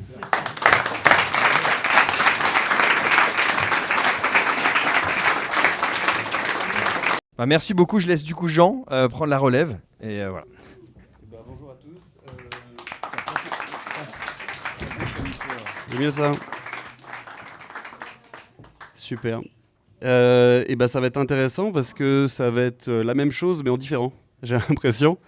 Après, je vais essayer d'aller vite. Je voulais surtout, moi, après, discuter, avoir... Donc c'est bien, ça va un peu aussi, je pense, ça permet d'avoir un peu d'autres points de vue, parler aussi de technique brute, si vous voulez, parce que j'ai cru comprendre qu'il y a beaucoup de graphistes et d'utilisateurs, utilisatrices de moteurs de jeu ou de techno réel ou temps réel. Et de parler aussi finalement de choses pareilles mais un peu différentes dans la manière dont on aborde les choses au studio sur notamment la création de la réalité virtuelle en déambulation libre. Et donc moi, Jean Delac, je suis un des cofondateurs du studio qu'on a fondé en 2020 mais qui lui-même est dérivé d'un studio intégré à un studio de VFX qui s'appelle MacGuff qui a commencé à travailler en 2015. Moi je l'ai rejoint, enfin l'activité immersive commençait en 2015-2016. Moi j'ai rejoint en 2017 pour vraiment intégrer du temps réel. Avant ça, je faisais de la virtual production et de la mocap, et notamment avec un ancien de Méliès que vous connaissez peut-être, Ersan Musa, et peut-être même d'autres dans la salle. Et voilà. Super. On lui fait un coucou. Mais pour parler donc de Small et de Small Creative, là aujourd'hui vous avez devant plein d'expériences qui sont du coup en free roaming qu'on a sorti en 2025. Mais avant ça, on a fait plein de choses et c'était un long parcours d'exploration, de création et d'expérimentation. Is it next? Yes. Donc des prototypes partout. Et parce que c'est vrai que moi j'ai commencé la VR à ATI, donc ma formation à Paris 8 en 2014. Il y avait les tout premiers Development Kit. Et au début, on se disait, tiens, qu'est-ce que c'est que cet objet? Qu'est-ce qu'on peut faire? Et après, quand je suis arrivé dans le monde du travail et de l'entreprise, on se disait, mais c'est génial, mais du coup, on va faire quoi? Du jeu vidéo, des expériences Et donc, moi, mon job au début, j'étais un peu le département VR. Et c'était de produire une série de prototypes de réalité augmentée sous sa forme la plus peut-être primitive et accessible à l'époque avec de la réalité augmentée. Et donc c'était un studio qui travaillait aussi pour des marques. On faisait des expériences immersives en Vidéotron 60, donc des choses qui sont en fait un mélange entre du film précalculé et une forme d'immersivité dans un casque. Mais on explorait, on ne savait pas forcément quoi trop faire. À un moment, il y a un fabricant Est-ce que c'est bon? Non, c'est pas celui-là. un fabricant de casques dynamiques qui est venu nous voir, qui nous a dit tiens, on a envie de faire un truc, on a des casques, on l'utilise pour de l'industriel, on voudrait faire un truc sympa. Et donc on s'est mis à essayer de travailler, donc c'était en 2018, sur un espèce de simulateur cyberfuturiste dans les canyons. Donc on faisait plein de choses, on s'amusait beaucoup, c'était graphique, on se posait des questions. Alors c'est très intéressant d'avoir du coup tous tes retours, parce que nous on a une approche peut-être moins académique, on allait un peu dans tous les sens, mais il y avait quand même ce sujet un peu d'aller casser des barrières, tester des choses. On était face aussi à des matériels qui étaient très instables, et même les logiciels. Et donc, on s'est un peu cassé les dents, mais on s'est beaucoup amusé dans cette période-là. Et puis, est venu un projet qu'on a réalisé avec un réalisateur qui s'appelle Yann Kounen. Je ne sais pas si vous connaissez, connu pour un certain nombre de grands projets. Et une des choses qui est importante pour lui, c'est la question de l'ayahuasca. Pour la faire très vite, c'est une médecine qui est pratiquée en Amazonie, qui se base sur un psychotrope puissant, mais c'est une médecine chamanique. Et en étant venu nous voir à un moment, en ayant commencé à travailler sur notre projet, il s'est dit mais cette technologie-là est formidable pour essayer de documenter et de faire comprendre aux gens quelle est l'expérience sensorielle de l'ayahuasca et de proposer en fait un voyage initiatique ou synthétique, en tout cas de ce à quoi pourrait correspondre une séance faite avec un chaman. Donc un aspect à la fois documentaire, mais aussi fondamentalement sensoriel. Donc je vais lancer ça. Et donc ça aussi c'était génial parce que c'était pas juste un sujet de comment reproduire du réel, mais c'est comment reproduire du réel. On parlait de ce qui se passait dans le cerveau à certains moments ou dans certaines circonstances.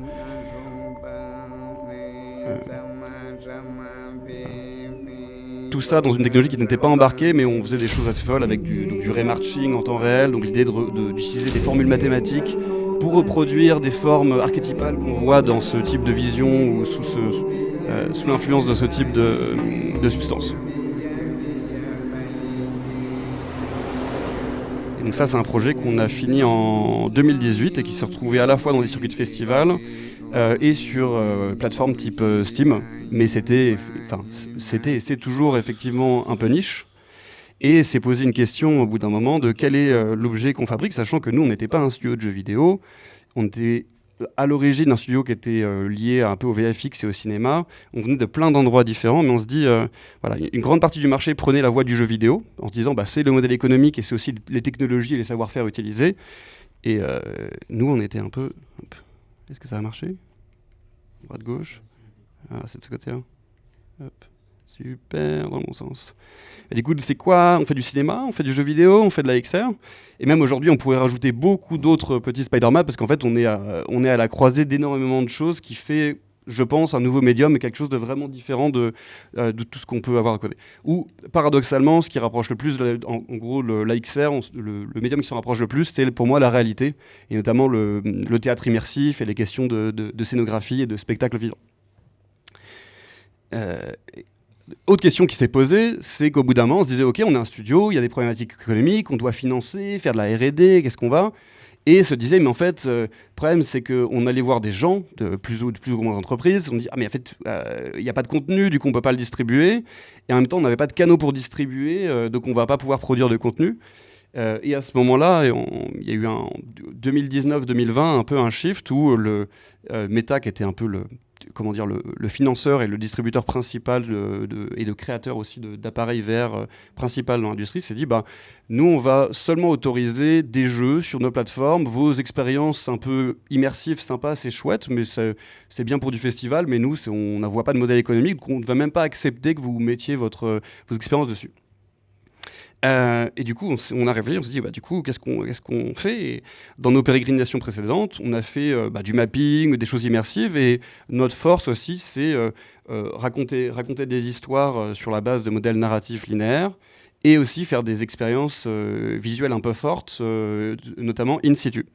Et donc, sous ce terme un peu barbare, Location-Based Virtual Reality, c'est l'idée de faire une expérience collective en réalité virtuelle, en colocalisation. Et donc, ce qui vous a été aussi présenté précédemment en détail. Et donc, c'est une famille d'expériences qui a été, je ne sais pas, vous avez peut-être vu passer des choses. Il y a eu beaucoup d'arcades, de jeux, on va dire, un peu shooters, zombies, etc. Et il y a d'autres applications donc, pour de la science, je prends une petite image voilà, pour illustrer tout ça. Je suis pas très à l'aise avec les slides. Hein, mais, et donc très concrètement, vous avez plein de personnes qui se retrouvent dans un espace, qui vont chacune avoir un casque et qui vont pouvoir se retrouver en groupe ou pas dans des expériences, des temporalités différentes. Donc là, on va faire un peu un avant-après. La première expérience, on va dire vraiment, qui est sortie et qu'on a vraiment commencé à distribuer, c'est une expérience sur Gaudi. Et ça m'amène à un sujet assez intéressant. Oh non, j'ai oublié un truc super intéressant avant. Alors, on va juste faire un petit retour à ayahuasca, parce que c'était le sujet sur la question de la synesthésie et de la motion sickness aussi. La motion sickness, il faut généralement absolument éviter à tout prix. Les premières guidelines éditées par Meta, et ce qu'on disait, c'est qu'il faudrait éviter ça, ça, ça, ça. Et il y a une assez belle leçon là-dessus, c'est que globalement, c'est bien d'avoir des règles, mais c'est bien aussi de savoir les briser au bon moment. Et donc, il faut avoir le bon équilibre, de se dire on va essayer des choses et essayer de mesurer. Et effectivement, si on fonce dans le tas et qu'on casse toutes les règles associées au motion sickness, les gens ne vont pas revenir, ni passer un bon moment, même en réel. Hein. L'autre image que j'avais montrée, c'était le simulateur. Et on a mis longtemps d'avoir, en gros, la bonne matrice de transformation pour que le simulateur, dans l'environnement dans lequel il est traqué, était aligné. Ce qui fait que le résultat, c'est que tu faisais le truc, tu disais « Ah, c'est génial !» Tu sortais et en fait, pendant 6 à 24 heures, tu étais blanc et ça allait pas du tout parce que ton cerveau, il a vraiment pris du mal. Donc ça, c'est le pire des cas. Et dans le cas de l'ayahuasca, il y avait ce truc très intéressant où le fait d'ingérer de l'ayahuasca, donc cette substance, magique, chamanique, elle va plutôt te faire sentir mal, tu vas te mettre à vomir, ça fait partie du truc où il y a du vomissement, etc. Et notamment, tu vas avoir une ivresse et une sorte de déconnexion. Et donc, on a un développeur qui a travaillé pendant quasiment 2 semaines sur des algorithmes pour pouvoir essayer de simuler un décentrement, dédoublement de vision, des pertes d'équilibre. Donc c'était super intéressant, ça marchait bien. Bon, tout ça pour qu'au bout du compte, le producteur dise, le test, dise ah non, en fait, ça, on va pas faire ça parce que sinon vous allez absolument on va avoir aucun spectateur et personne va tenir l'expérience. Mais extrêmement intéressant quand même comme use case. Ah.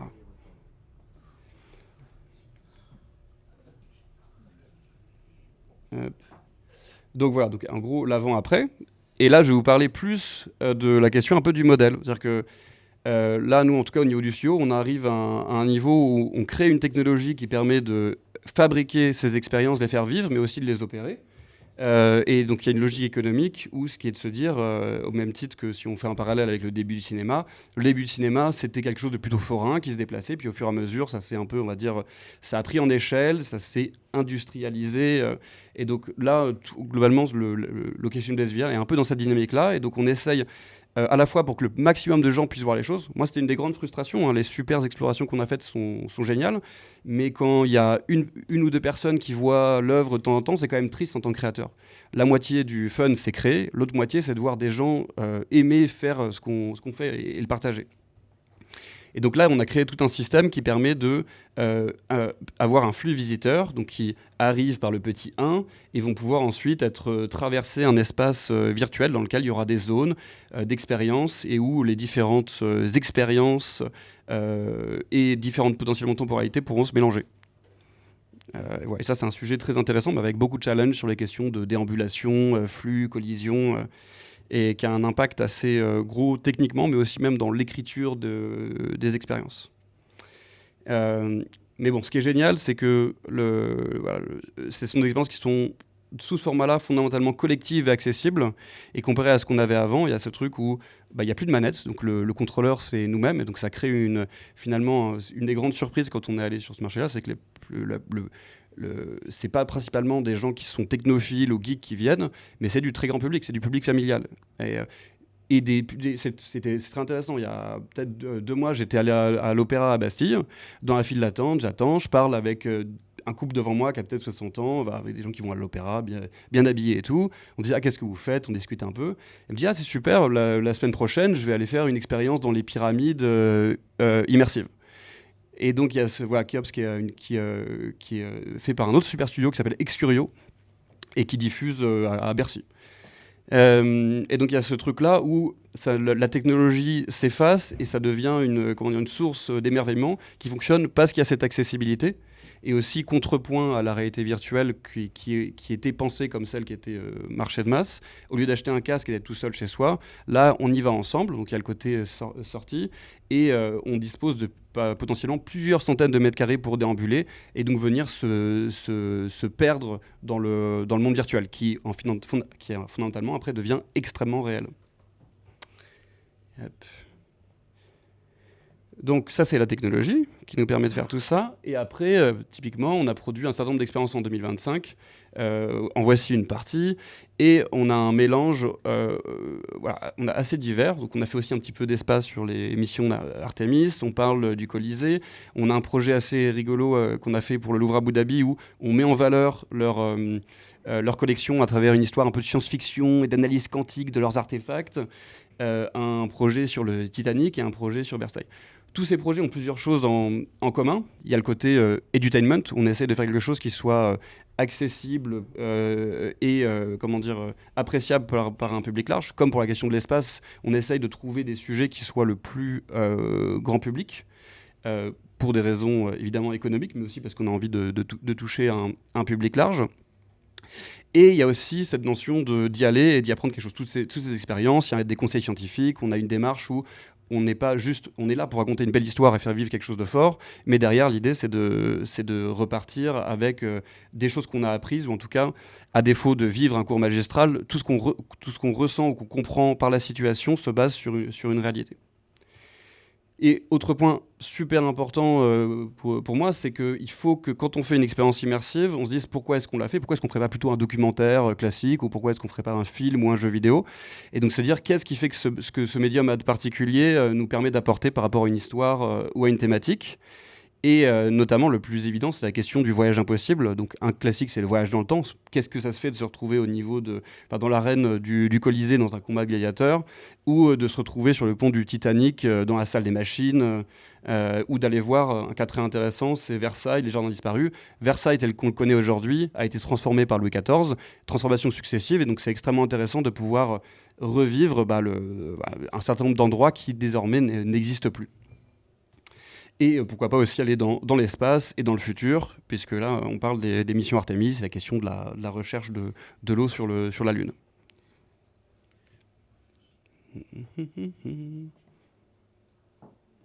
Voilà. Autre chose qui est intéressante, on parlait de ces questions d'audience, c'est qu'on commence doucement mais sûrement à se déployer. Donc nous, on n'est pas opérateur, mais dans le modèle qu'on a, en fait, on crée une technologie et des contenus, et après, des lieux vont pouvoir ouvrir et disposer de notre catalogue, ou même on va pouvoir produire pour eux, c'est le cas du Louvre Abu Dhabi, des expériences sur mesure.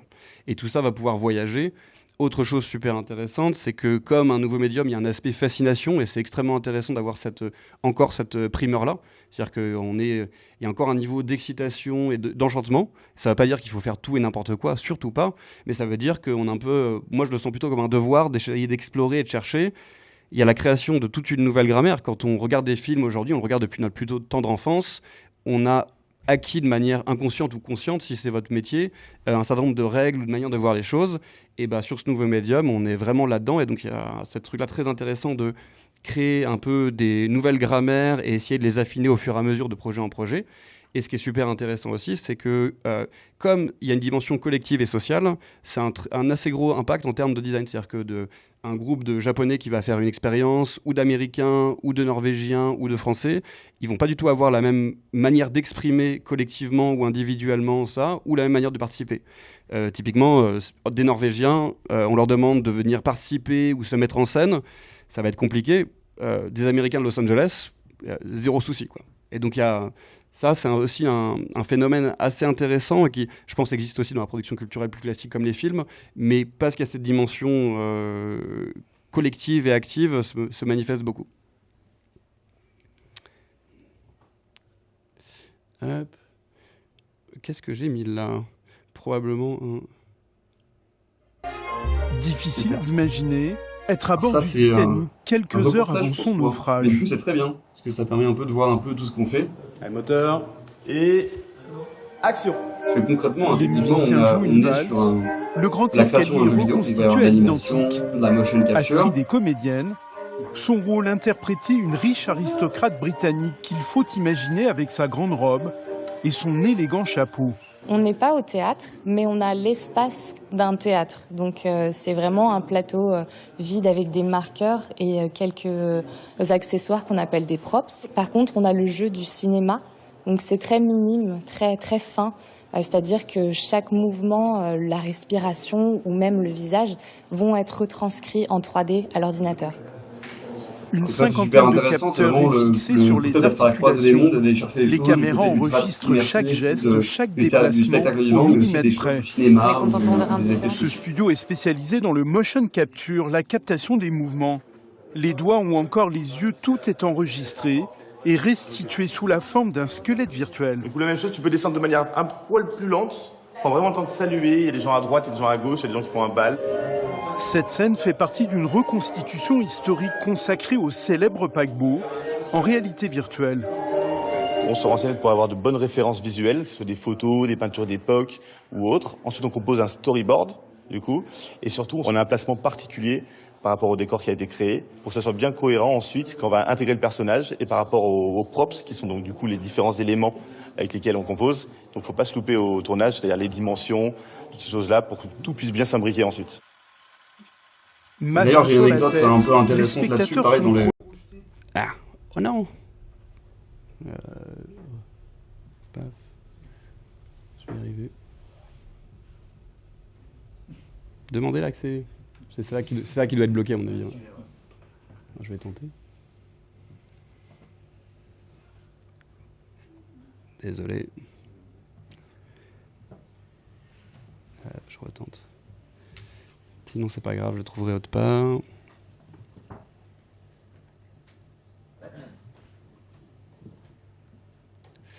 J'en profite pour parler un peu de tout ça. Un exemple, c'est la question de la reproduction du Titanic tel qu'il était. On se dit, c'est simple, c'est relativement l'histoire récente, il y a des plans, etc. Donc il y a une partie où en effet on doit caler à une réalité. Et après, il y a toutes ces problématiques de déambulation dont on parle, de se dire, ok, comment est-ce qu'on va placer les acteurs, raconter notre histoire. Et il y a un fun fact, c'est que les musiciens jouent une valse. Il y a le grand 100 ans, escalier les gens faisaient en moyenne 5 à 10 cm de Astrid et Donc, quand on a commencé à mettre son rôle à interpréter une reconstituer, riche par exemple, le grand escalier aristocrate Titanic, on s'est britannique mis dedans, qu'il faut on a fait, imaginer avec c'est sa un peu grande nul, quand robe même. et son élégant Et chapeau. donc, ce qu'on a On fait, n'est c'est pas qu'on au en fait, théâtre, mais on a l'espace une des manières de d'un penser les théâtre. choses, c'est de Donc, se dire mais en fait, on veut plutôt faire ressentir comment les gens vivent à l'époque. Donc, on a fait une transformation inverse, on a augmenté l'échelle du décor, on s'est dit, ok, quand on applique ce rapport d'échelle-là, tout de suite, ça devient beaucoup plus impressionnant. Et je vais essayer de pas tout montrer. Ensuite, on compose un storyboard, du coup, et surtout, puisse bien s'imbriquer ensuite. Donc tout ça, c'est du standalone, donc il y a aussi de ce couple qui danse la valse. d'animation. C'est vraiment une expérience de free roaming, donc de libre exploration. Une reconstitution fidèle, les arbres d'hélice dans la salle des machines reprennent vie. Le rendu est très réel et aussi très vivant. C'était vraiment un des enjeux forts de ce projet. C'était pas qu'on se retrouve à faire une visite de musée du Titanic, mais qu'on soit vraiment plongé dans l'ambiance et dans la vie de ce paquebot. Les personnages qu'on voit, qui sont pour une partie des personnages historiques qui ont vraiment existé et qu'on a reproduits, on leur a donné vie à travers la performance, bien sûr, des acteurs, mais aussi tout un travail qu'on a fait ici au studio pour leur donner un aspect, une vie avec l'animation de leur visage, de leur regard. Graphistes, animateurs, réalisateurs, une quinzaine de personnes en tout a travaillé pendant 6 mois pour fabriquer cette immersion virtuelle. La recherche iconographique aura pris presque 2 ans. On a nos réalisateurs qui sont allés chercher par les livres, par Internet et par tous les moyens qui sont bons pour trouver des références, des images, des vidéos, et pour que derrière nos graphistes puissent s'en servir pour modéliser et créer des textures des éléments dont on a besoin. Donc oui, on a une portée un petit peu documentaire aussi sur nos expériences, où on a envie de montrer les choses qui se sont vraiment passées. Cette visite immersive sera accessible dans un réseau de salles de réalité virtuelle comme celle-ci. Ce qui serait génial, c'est grand public, le documentaire. mais ça permet un peu de couvrir et de montrer aussi un peu l'échelle de production. On a une échelle à la limite aujourd'hui entre l'artisanat, où avant on était un peu sur du one-shot, on inventait beaucoup, et là on essaye de trouver l'équilibre juste pour qu'on ait une forme qui soit rationnelle par rapport à la taille de ce nouveau média qui est en train de démarrer, on l'espère continuer de démarrer, mais on n'est pas à l'échelle d'un jeu vidéo. Donc, nos durées de production et l'ambition de nos productions doivent aussi être à l'échelle par rapport à tout ça. Mais la bonne nouvelle, c'est qu'on a de plus en plus d'outils qui nous permettent, à l'échelle d'un petit studio, de faire des choses qui sont très, très qualitatives. Hop. Alors...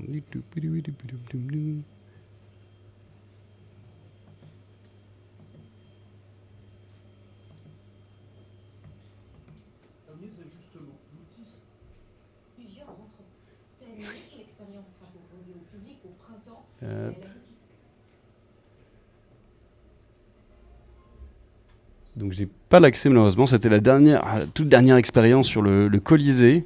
Peut-être que j'arriverai à trouver un élément autre part. Dommage. On travaille actuellement avec des casques embarqués et donc le sujet a déjà été évoqué. Là, on va partir sur des choses peut-être un peu plus techniques et après on pourra enchaîner à mon avis sur des questions. Donc ce sont des casques embarqués qui sont quand même de plus en plus puissants et nous en termes de studio et de savoir-faire, on apprend de plus en plus, on est un peu des magiciens de l'image et de l'image temps réel. Donc il y a évidemment une approche technique, algorithmique, mais il y a beaucoup de choses où il y a une approche artistique et se dire comment est-ce qu'on fait croire que c'est plus intéressant ou plus riche que ce qu'on est vraiment capable de le faire. Ici, hors de question de parler de ray tracing ou de technologies très complexes. Une des choses très intéressantes, c'est de par notre historique, on hybride beaucoup, on va utiliser des choses qui vont nous permettre de faire des simulations complexes, type Houdini ou dans Blender, de faire tout notre calcul de lumière à l'avance. Et après, comme on maîtrise en fait globalement la narration et les zones d'ambulation, on est capable d'avoir en fait un niveau de détail qui serait bien supérieur à ce qu'on aurait dans un jeu vidéo avec les mêmes problématiques. Et ce qui est très intéressant, c'est que ça fait travailler aussi des technologies et des corps de métier très différents à la croisée du jeu vidéo, du film d'animation et du cinéma. Là, je me suis dit, c'est un peu aussi un meet-up Unreal. Et ce qui est intéressant, c'est qu'on a beau faire du Unity, maintenant, on commence à utiliser du MetaHuman, qui est devenu en fait un outil à part. Et donc là, au fur et à mesure qu'on passe sur des générations de devices supérieures et qu'on affine notre travail, on est capable d'avoir sur ces devices qui, comme tu le disais justement avant, qui sont des téléphones, d'avoir des niveaux de déformation et d'expression du visage et de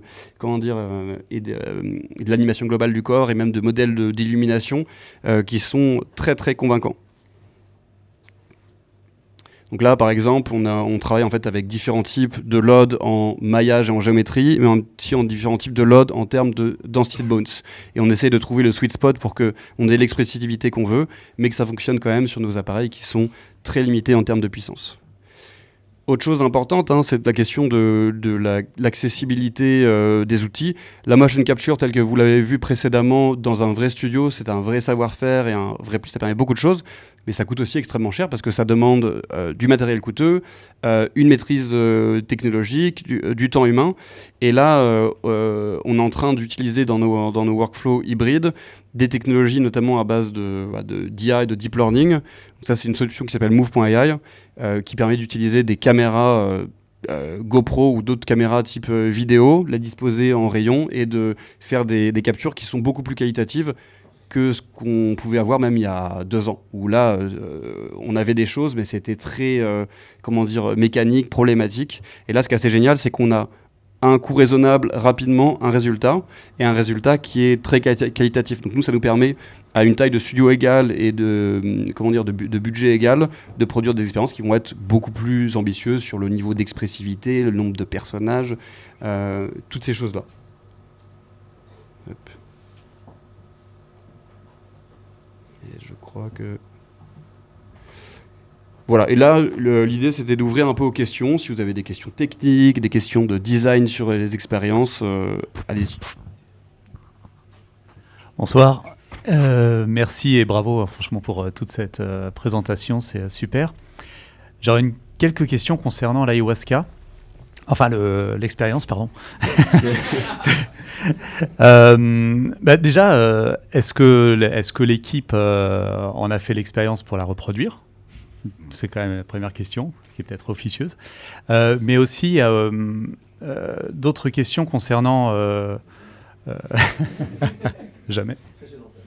Non, d'autres questions concernant l'aspect thérapeutique de l'ayahuasca qui est prévu qui a un but thérapeutique. Est-ce que vous avez juste restitué une expérience entre guillemets psychédélique, ou est-ce que c'est vraiment est-ce que Yann Kounen, je crois que c'est Yann Kounen que vous avez réalisé ça, est-ce que vous avez vraiment essayé d'aller chercher ça? Après, bon, pardon, parce que c'est vrai que j'ai pas vu l'expérience, donc peut-être qu'il y a la réponse en allant la voir. Et enfin, dernière question, est-ce que la version qui n'est pas sortie finalement, c'est ça qui était un petit peu plus entre guillemets expérimentale, est-ce qu'elle est accessible? Est-ce que vous avez la possibilité de la partager ou pas du tout, c'est resté dans vos fichiers? Dans le code source, quelque part. Voilà. Première question, je ne sais pas si je peux répondre directement, mais disons qu'une certaine connaissance des psychotropes ou de ce type de substance aide pour se projeter, mais ce n'était pas forcément nécessaire et toute l'équipe n'a pas... c'était... je vais prendre me refoncer là, mais... Désolé. En tout cas, non, pas spécialement. Sachant qu'on avait un super réalisateur, Yann Kounen, sur le projet, qui, lui, en a une très grande expérience et à force de dessin, de description, et aussi, chose très intéressante, c'est que même si on ne fait pas l'expérience de l'ayahuasca ou de substances dérivées, le principe actif, c'est la DMT, qui est une substance à part entière. Et la particularité, c'est que normalement, si c'est ingéré, ça ne fonctionne pas. Et donc, ces peuples-là en Amazonie, en mélangeant une racine avec de l'écorce, etc., ont créé une substance qui peut être ingérée et qui, en fait, va diffuser ce principe actif qui est, comme pour le LSD, il en suffit de très peu pour que ça aille très loin dans la durée. Et tout ça pour dire que ce qu'on y voit, ce qu'on peut y voir avec d'autres substances actives puissantes, ce sont des formes qui finalement se retrouvent dans de l'architecture, dans tout ce qui est fractal par exemple. C'est des choses que même si on en fait, et c'est aussi grâce à ça qu'on a pu aussi le reproduire, c'est des choses que d'un point de vue sensible on peut partiellement visuellement faire ressentir. Et ce qui est très, très intéressant c'est qu'on n'était pas juste en train de faire une image ou une sculpture de ça, on avait la possibilité de faire sentir une des choses qui est forte, c'est cette espèce de déploiement permanent de formes et de couleurs. On a réussi à le faire en réalité virtuelle. Et je crois que la dernière question c'était sur sur la première version qui n'a pas été diffusée finalement. Non, ça serait intéressant. Après, donc l'expérience est disponible sur Steam. Il faudrait que je regarde. Normalement, elle doit toujours fonctionner parce que c'est lié à SteamVR, c'est du PCVR. Mais ça serait intéressant de voir si un jour on pouvait le réactiver. Le mode hardcore. C'est ça. Pardon. Merci beaucoup.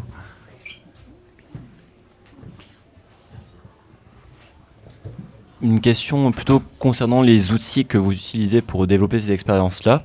On parlait de Unreal et d'Unity forcément, et étant plutôt un utilisateur de Unreal, j'ai eu souvent le sentiment que Unity avait l'air d'être plus adapté, plus flexible pour construire ce genre d'expérience, même si je sais qu'il y avait par exemple les branches custom de Unreal qui a été fait par Meta pour pouvoir optimiser certaines choses.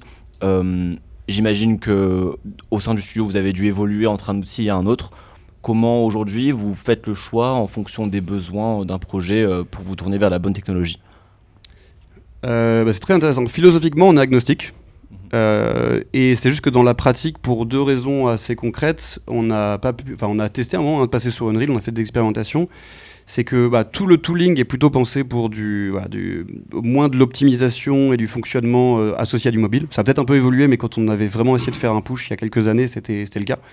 Et en fait, tout ce qui est shiny est super, tu vois, c'est génial, mais en gros, on te retire le jouet dès que tu veux le faire fonctionner ça en standalone. Il y a aussi une logique un peu de recrutement où jusqu'à assez récent, même encore aujourd'hui, il y a beaucoup plus de graphistes, développeurs, développeuses qui travaillent sur Unity et pas forcément aussi simple pour nous de recruter sur Unreal. Mais je pense que ça change un peu parce que dans toutes les écoles, Unreal est quand même beaucoup enseigné.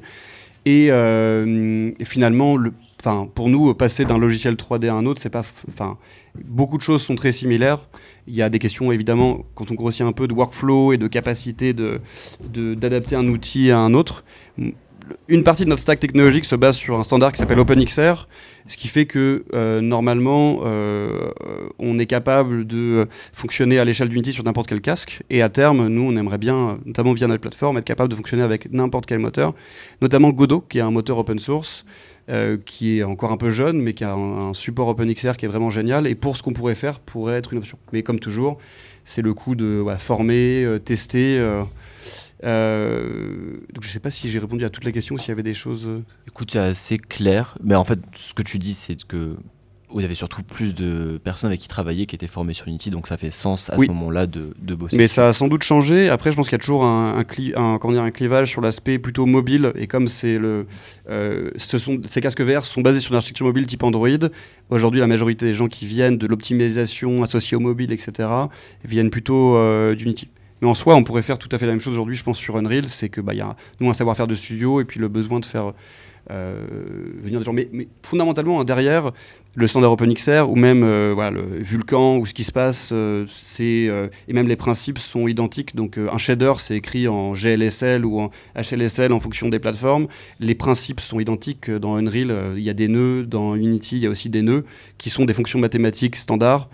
Donc j'ai envie de dire, si vous avez le temps et si vous êtes curieux, essayez un peu tout parce que ça fait du bien. De toute façon. Okay.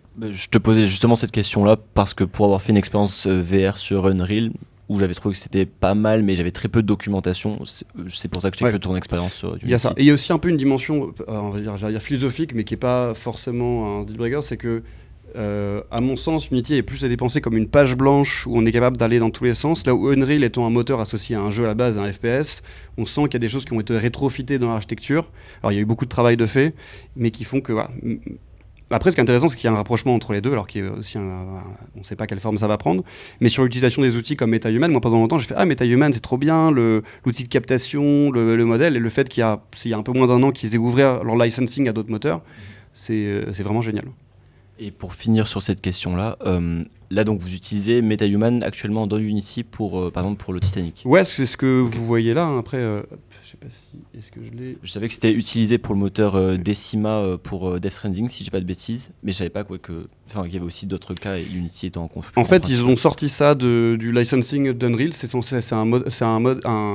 truc à part entière. Alors, évidemment, s'il y a des règles d'utilisation sur comment on l'utilise et comment, mais ils l'ont libéré d'Unreal. Et avant, on pouvait pas l'utiliser sur d'autres choses. Et notamment, tout le tooling permet de générer, et à la fin, en fait, nous de notre côté, c'est un mesh skinné avec des bones. La force, c'est la qualité du système de captation et d'animation où on n'a rien vu de pareil qui sort en fait à un coût et à un niveau de temps humain de travail directement. Là, ce qu'on a au niveau de la bouche et tout ça, c'est brut, hein, c'est pas retravaillé. C'est vraiment brut de la capture. Et qu'est-ce que je voulais dire ? Et oui, et le système aussi de DNA et d'avoir l'unification d'un mesh et de pouvoir transférer les animations, mais aussi la génération des rigs, des LOD, des choses qui sont très chronophages. Je ne sais pas si vous en faites un peu ou pas, mais quand on crée des LOD à l'ancienne, ça veut dire créer des maillages à différents niveaux, les adapter, les skinner. MetaHuman, donc c'est un peu une boîte noire de ce point de vue-là, mais ce qui est génial, c'est qu'on envoie et on peut récupérer tout plein de choses. Et donc pour revenir à ça, des petits studios comme nous peuvent se permettre de faire ça alors que c'était impensable il y a 1 ou 2 ans.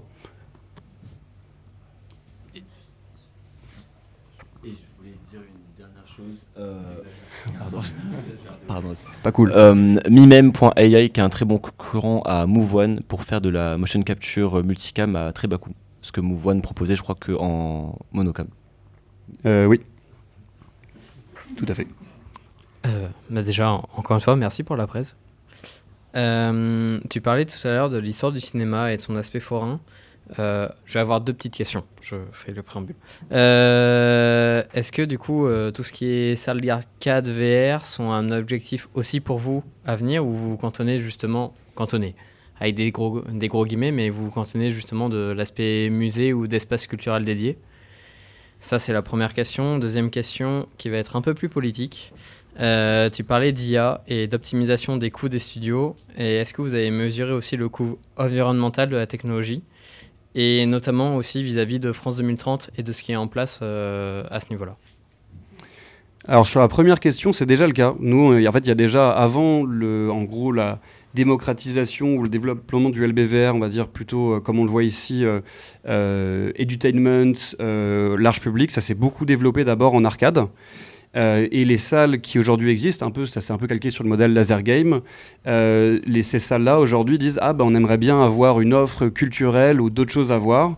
Et donc un exemple concret, c'est The Gate VR, qui est une salle qui est à côté de Saint-Lazare. Eux, ils ont plein d'expériences arcade, shooting qui ont leur public, mais ils nous ont dit on est intéressé par vos expériences parce que des gens veulent venir en famille ou entre collègues ou entre amis pour vivre une expérience qui soit une histoire qu'on nous raconte ou l'immersion dans une époque ou et voilà, vraiment, je le dis, nous on vient d'une fibre, ça se voit avec des projets comme Ayahuasca ou même plein d'autres qui étaient très expérimental. Là, ce qui est intéressant, c'est qu'on garde quand même quelque chose de très expérimental dans la forme, parce qu'on ne sait pas vraiment où on est et où on va, donc on a une énorme liberté. Par contre, sur la thématique, le sujet et la manière dont on va s'adresser au public, il ne s'agit pas de prendre le public pour un idiot, mais il s'agit de se dire comment on fait pour rendre quelque chose qui soit pas un document, j'adore Arte, mais un documentaire Arte à 2h du matin, versus quelque chose... voilà. Et ça, c'est d'une part une motivation économique, parce que sinon, si tu fais des choses trop pointues, ça ne marchera pas à échelle. Aujourd'hui, le but c'est qu'à terme on puisse avoir tellement de salles et autres qu'on puisse aussi avoir des productions plus pointues qui fonctionnent dans l'écosystème. Et aussi parce que moi je trouve que c'est un plaisir de se dire comment on fait pour parler à beaucoup de monde et essayer de trouver, notamment via le côté sensible et sensitif, des choses qui vont te permettre de comprendre, de te rappeler de quelque chose et de trouver ce... design émotionnel que moi je pratique de manière plus intuitive. C'était super intéressant d'ailleurs tout ce que tu avais dit sur l'aspect plus formaliser tout ça. Et il y avait autre chose, c'était sur le l'IA et le coût environnemental. Ouais. C'est une très bonne question. Nous déjà on essaye de faire en sorte que l'IA ne fonctionne pas comme un bouton magique. Donc même si on mettait plein de choses pour faire ce qu'on veut faire, ça ne fonctionnerait pas. On est obligé d'y penser parce qu'il y a des questions de compétitivité, c'est-à-dire qu'un studio qui se dit je ne pense pas du tout à l'IA, sauf s'il est dans une niche très particulière, risque de plus du tout être concurrentiel et donc de ne plus marcher. Donc à moins qu'il y ait une législation mondiale qui dise non, on arrête l'usage de ça, si on ne le fait pas, c'est un peu faire l'autruche. Par contre, on essaye de le faire intelligemment. Et il y a l'utilisation de modèles open weights que tu puisses faire tourner localement. Donc essayer de se dire, OK, on utilise des modèles dont on a la maîtrise, déjà pour se dire, mes données restent localement et je ne vais pas offrir mes textures ou mes modèles à telle ou telle chose. Donc ça, on a fait des expérimentations. Il y a des modèles intéressants. Ce qui est toujours embêtant, c'est que les modèles cutting edge sont parfois, voire souvent, closed source. Donc tu as une boîte noire dans le nuage magique, tu envoies un truc et tu récupères un truc super, ouais, c'est génial. C'est un coût écologique énorme et puis c'est aussi, ça fait chier de se dire que ce qu'on envoie, ça va entraîner et alimenter une machine dont on ne va pas avoir un bénéfice collectif, quoi. Voilà. Et ça après on l'utilise plus comme un outil d'aide à la création qu'une finalité dans ce qu'on a. Après l'IA au sens large dans le jeu vidéo, ça a été utilisé même au-delà du sens deep learning, utilisé pour créer des choses engageantes en termes d'interaction, de storyline. Et donc aujourd'hui, avec l'optimisation, il y a des LLM un peu petits, des modèles de langage qui pourraient nous permettre d'être entraînés ou orientés pour qu'on ait des personnages dans une expérience, sans faire dans le dystopique, quelque chose à la Westworld où on pourrait se déplacer dans un environnement et avoir différentes histoires, ou en tout cas différents personnages qu'on aiderait à caractériser. Parce qu'écrire... pour chaque personnage 10 000 passes différents, c'est pas forcément possible. Par contre, créer un petit LLM orienté pour avoir les bonnes caractéristiques et les bonnes réponses, c'est quelque chose qu'on peut faire. Et ça, moi, je trouve ça intéressant créativement. Merci.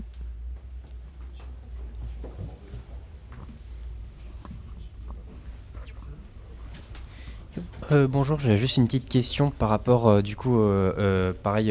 système d'IA en deep learning, savoir un peu comment ça marchait, vous avez parlé, et du coup que ça prenait des GoPro. Est-ce que c'est plusieurs, est-ce qu'on a besoin de plusieurs caméras, enfin comment ça marchait de manière un peu plus concrète?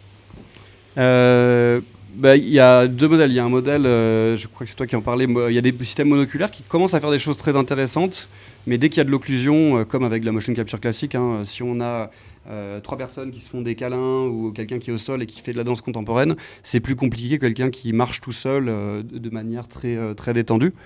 Donc c'est là où aujourd'hui, peut-être que les choses vont très vite, mais aujourd'hui, sans système multicaméra, ça va être très difficile d'avoir déjà une zone de capture suffisamment grande et des capacités en termes de multi-acteurs et de mouvements complexes qui fonctionnent bien.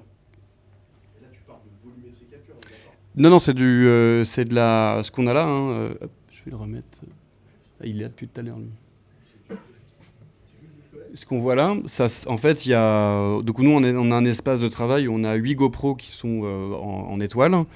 On lance des enregistrements, donc ça crée des vidéos qu'on va ensuite donner au logiciel qui a un modèle d'IA dedans, et à la suite on va avoir un squelette qui sort. Et ce qui est assez fou, c'est que donc il n'y a aucun marqueur, ni aucune, il faut juste avoir des habits suffisamment moulants et qui se détachent du haut, du bas et du fond. Et on a même les doigts, je ne sais pas si vous avez vu, ce qui est d'habitude, c'est pas encore magique, il y a encore des doigts un petit peu spaghetti, mais c'est quand même assez fou. Donc là, ce que vous voyez, c'est vraiment ce qui sort brut, sans aucun travail de nettoyage. Et donc, évidemment, un système Vicon à plusieurs centaines de milliers d'euros fera mieux, mais ça ne prend pas le même espace, c'est beaucoup plus difficile à opérer.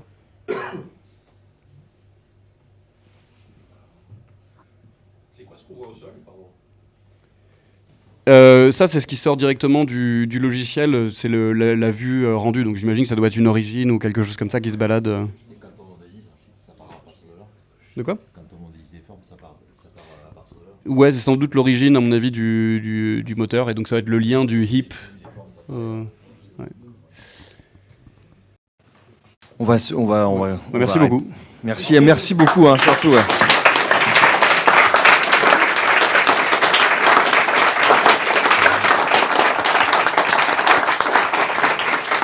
Un énorme merci, merci à toi Jean et merci Vincent, vraiment c'était super. Merci aussi à vous d'être venus si nombreux ce soir, vraiment ça nous fait vraiment chaud au cœur et ça nous pousse encore à aller plus loin pour les prochaines éditions. Merci, vraiment, je sais que c'est du temps et c'est beaucoup de préparation, donc vraiment c'est toujours un plaisir de pouvoir accueillir des gens, des professionnels comme ça, et voilà. Je tiens juste à dire qu'on n'est pas spécialisé Unreal, je sais qu'on est community leader, mais voilà, en fait, on est vraiment sur toutes les technologies, l'IA, etc. Voilà. Du coup, c'est aussi, voilà, j'aime beaucoup Unreal, mais j'ai commencé par Unity, donc, et voilà. Du coup, et même sur la VR, je suis complètement d'accord. Je trouve que ça fait beaucoup plus sens de l'utiliser, même aujourd'hui, hein, en vrai. Voilà. Bon, en tout cas, merci beaucoup. Et puis, si vous avez des questions, vous pouvez les poser en haut.